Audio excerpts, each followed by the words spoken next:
आप देख रहे हैं न्यूज़ वन नेशन। एमएलसी चुनाव को लेकर हमारे साथ आज राधाचंद सेठ जी हैं, जो कि जदयू के प्रत्याशी के तौर पे हैं। हालांकि पहले ये आरजेडी के टिकट से ये एमएलसी आरा बक्सर के तौर पे थे, और लेकिन अब ये जदयू से हैं। कैसा लग रहा है इस बार? काफ़ी मतलब बताया जा रहा है कि काफ़ी चर्चा का विषय बना हुआ है एमएलसी का चुनाव। चर्चा का विषय एमएलसी का चुनाव कुछ नहीं है। जो जीते हुए प्रतिनिधि हैं, जिनको वो लोग चाहेंगे वही एमएलसी बनेंगे। रहा बात जो प्रतिद्वंदी हमारे महागठबंधन का जो प्रत्याशी है, वो कहते चल रहे हैं कि राबड़ी देवी को गद्दी से उतार रहे हैं, राबड़ी देवी को माने सत्ता विपक्ष के सत्ता से आउट किए हैं। और हम लोग राबड़ी देवी का तो हम सत्ता से हटाने में मेरा भी योगदान है, उसमें ये नकारा नहीं जा सकता।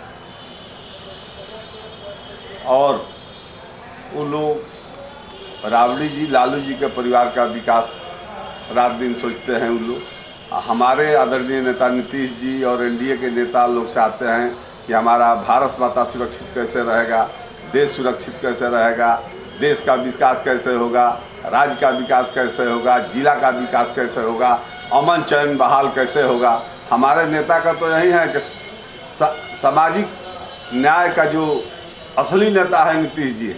लालू जी तो सामाजिक न्याय का नेता थे, लेकिन आरक्षण कहाँ दिए? नीतीश जी 20% अति पिछड़ा को आरक्षण दिए, महिलाओं को 50% दिए। तो असली तो सामाजिक न्याय के नेता नीतीश जी हैं। आप लोग भारत माता की चर्चा कर रहे हैं, लेकिन वहाँ पे यदि आपकी विपक्ष के नेता दिल समाती हैं तो वो राजमाता की चर्चा कर रहे हैं। तो राजमाता की स्तर पर राबड़ी जी को माना जा रहा है। हाँ, तो वो लोग का जितना है कि वो अपना राजमाता के चक्कर में है, एक परिवार का विकास के चक्कर में है। हमारे आदरणीय नेता एनडीए का जो है तो देश के विकास के चक्कर में है, और भारत माता सुरक्षित कैसे रहेगी, देश सुरक्षित कैसे रहेगा, उनके चक्कर माने हमारे नेता आदरणीय नीतीश जी और एनडीए के सभी नेता चाहते हैं कि हमारा देश सुरक्षित कैसे रहेगा, देश का विकास कैसे होगा, आम जन सुरक्षित कैसे रहेंगे, न्याय के साथ विकास कैसे होगा। ये रात दिन हमारे नेता आदरणीय नीतीश जी उनका यही सोच है। बिजली 24 घंटा 22 घंटा कैसे रहेगी, रोड हमारा चकाचक कैसे रहेगा, पूरे बिहार में कहीं से 5 घंटा में पटना राजधानी में लोग कैसे पहुंचेंगे। तो सब हमारे नेता का, चाहे स्वास्थ्य के विषय में हो, चाहे शिक्षा का विषय में हो, रात दिन यही हमारा नेता का विजन है कि पब्लिक का सुविधा कैसे ज़्यादा से ज़्यादा हम लोग पहुँचाएं। आप पहले आरजेडी से चुनाव लड़ रहे थे, अब जदयू से लड़ रहे हैं, तो थोड़ा सा अटपटा सा लग रहा होगा कि पार्टी चेंज करके फिर उसी लोगों के बीच जा रहे हैं वोट मांगने। नहीं, उस समय भी जदयू और आरजेडी के गठबंधन से हम चुनाव जीते थे, लेकिन रुझान आपका शुरू से जदयू में ही था। जिसके साथ हम रहते हैं उसके ईमानदारी के साथ रहते हैं। आज जदयू एनडीए के साथ में है तो हम जदयू एनडीए के ही ना गुणगान गाएंगे। कारण क्या था राधाचंद जी की आप पार्टी छोड़ दी आरजेडी? बहुत सा कारण है। हमारे नेता लालू जी विजेंद्र यादव को कहे थे कि चुनाव में एमएलसी बनाएंगे, टिकट देंगे। 4-5 बार हम बोले, वो नहीं इस पर ध्यान दिए। तो हम उनसे बोले कि आपको नहीं बनाना था, तो हमसे उनको मनवाने के लिए बुलाने का हमसे नहीं बोलना चाहिए था, आपको नहीं बनाना था। वो कुछ यही सब बात के वादा पर खड़े नहीं उतरे लालू जी। हाँ, तो आधा पर खड़े नहीं करे। जिस समय जिस तरीका से हमारे मुख्यमंत्री जी नीतीश जी रहते हैं उस दल में थे, तो जब जब हम मुलाकात किए थे तो बहुत आदर के साथ हमसे बात करते थे। विकास के प्रति जो भी हम कहते थे वो मानने के लिए तैयार हो जाते थे। जैसे डेढ़ुआ पंप में हम क्वेश्चन डाले थे, तो यही का विधायक लोग बोले थे कि 40 साल से कुछ नहीं हुआ तो आपको क्वेश्चन डालने से क्या हो। लेकिन हम कहें कि मिलेगा नहीं तो हमको उसमें नुकसान क्या है। हम क्वेश्चन डाले, आज उसका नतीजा है कि डीपीआर 95 करोड़ बनकर तैयार है, वो टेंडर में जा रहा है। उसमें हजारों किसानों का, सैकड़ों गांवों का उसमें किसान का फायदा होगा। जो कोयलवर तक वो पानी किसान के लिए, कृषि के लिए बहुत अच्छा माने पहल है। राधाचरण जी, आपको कुबेर बताया जाता है पूरे बिहार का। आपके टक्कर में भी ऐसे भी ये जो एमएलसी का चुनाव है, ये आर्थिक चुनाव माना जाता है। बोला जाता है कि टिकट मिले या ना मिले, यदि पूंजी टाइट हो तो आप कहीं पर भी एमएलसी का चुनाव निकाल लेंगे। ये पूरे बिहार की बात है, आपकी भी पूरे बिहार की बात है। तो आर्थिक भी मजबूत है, आपके आगे भी कोई है नहीं वैसा, तो फिर आप तो अपने आप में ब्रांड है, तो फिर पार्टी के शराबी क्यों रहते हैं? नहीं नहीं, अगर पैसा ही सब कुछ रहता, धनबल ही सब कुछ रहता, तो अंडानी, अंबानी, बिरला, टाटा, उन्हीं का परिवार सब लोग MP, MLA, राज्यसभा होता। जिनके साथ जन समर्थन नहीं रहेगा वो राजनीति में आगे नहीं बढ़ सकता है। तो हम लोग का जितना जनप्रतिनिधि भोजपुर बक्सर से जीते हैं, 6 साल उन लोगों का सेवा किए हैं। जो विधान परिषद में क्वेश्चन हम लोग कर हमारे ही क्वेश्चन पर जनप्रतिनिधि का दुगना भाता हुआ। जिनका 250 रुपया मिल रहा था 500 रुपया हुआ, 500 जिनका मिला 1000 हुआ, जिनका 1000 था 2000 रुपया मिला, जिनका 5000 था वो 10,000 रुपया हुआ। तो हम लोग जो 24 MLC आते हैं बिहार से जनप्रतिनिधि के द्वारा, तो हम लोग यही सोचते हैं कि हमारा जनप्रतिनिधि का विकास, उनका सुरक्षा, उनके पक्ष में जितना भी हम लोग को क्वेश्चन आता है, हम लोग 24 आदमी खड़ा होकर सरकार से मनवाने का काम करते हैं, आग्रह करते हैं, निवेदन करते हैं। अधिकतर काम हो ही जाता है।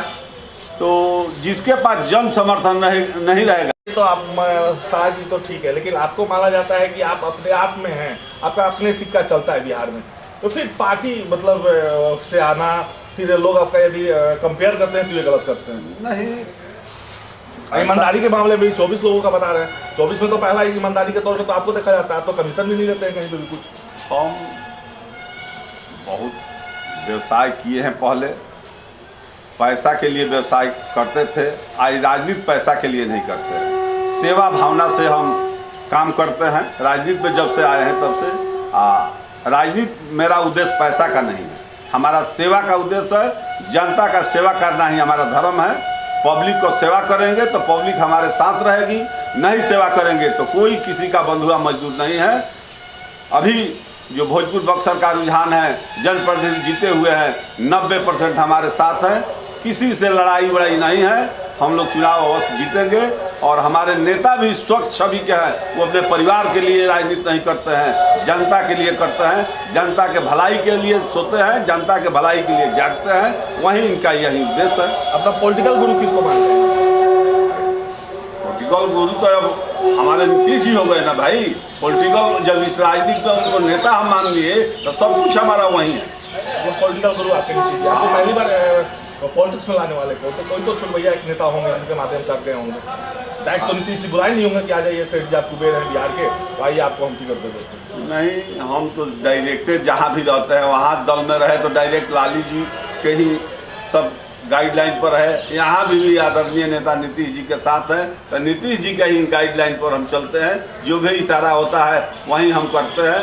हमारा दूसरा कोई बिचौलिया नहीं है, और न बिचौलिए के चक्कर में रहते हैं। अपने चुनाव में भी किसी बिचौलिए को फेरा में नहीं है। डायरेक्ट जनप्रतिनिधि के संपर्क में है, जनप्रतिनिधि के संपर्क में रहेंगे, जनप्रतिनिधि को काम करेंगे।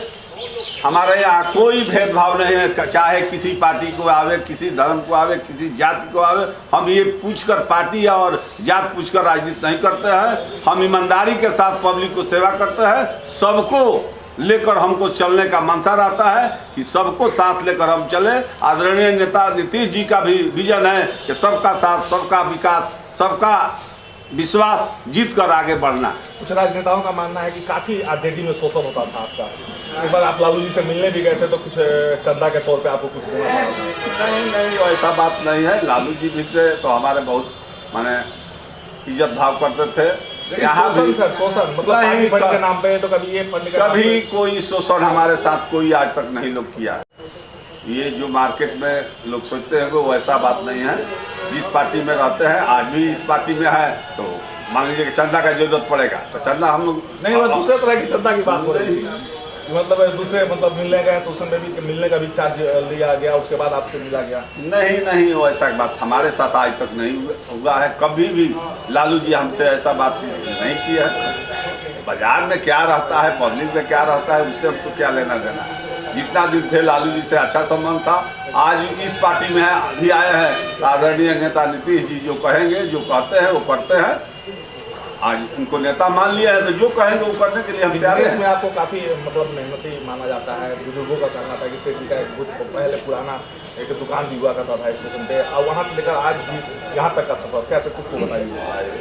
71 से हम बिजनेस कर रहे हैं, 71 से मेहनत के बदौलत यहाँ तक पहुँचे हैं। 17 घंटा 16 घंटा छानने की भी बात आती है, सब कुछ मानने के लिए तैयार है। जब हमारे मानने के लिए तैयार नहीं, हकीकत थी। हकीकत है, जब आदरणीय नेता मोदी जी कहते हैं कि हम चाय बेच कर आ रहे हैं, यहाँ तक पहुँचे हैं, तो हम भी मिठाई जिलेबी बेच कर यहाँ पहुँचे हैं। बहुत हजारों हजार लोग स्टेशन पर हमको देखा है। हम सच्चाई तो यही है ना कि बहुत सा 71 से अभी तक 50 साल सफ़र किए हैं।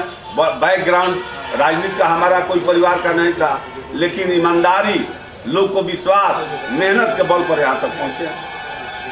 तो ये थे राधाचरण सेठ जी एमएलसी, और हालांकि सच्चाई है कि ये सच्चे दिल के हैं, और ये भी है कि ये अब तक जितने भी बिहार में एमएलसी हैं, बेशक अपने फंड पे, आरा में भी बहुत से एमएलसी आरा बक्सर के जीत के गए जो कमीशन खोरी का चरम सीमा बना कर गए हुए थे। लेकिन जब ये एमएलसी बनकर पहली बार आए तो 1 रुपये भी ठेकेदारों से, ना जेई से, ना इंजीनियर से, ना स्कूटी से मांगना उचित समझा।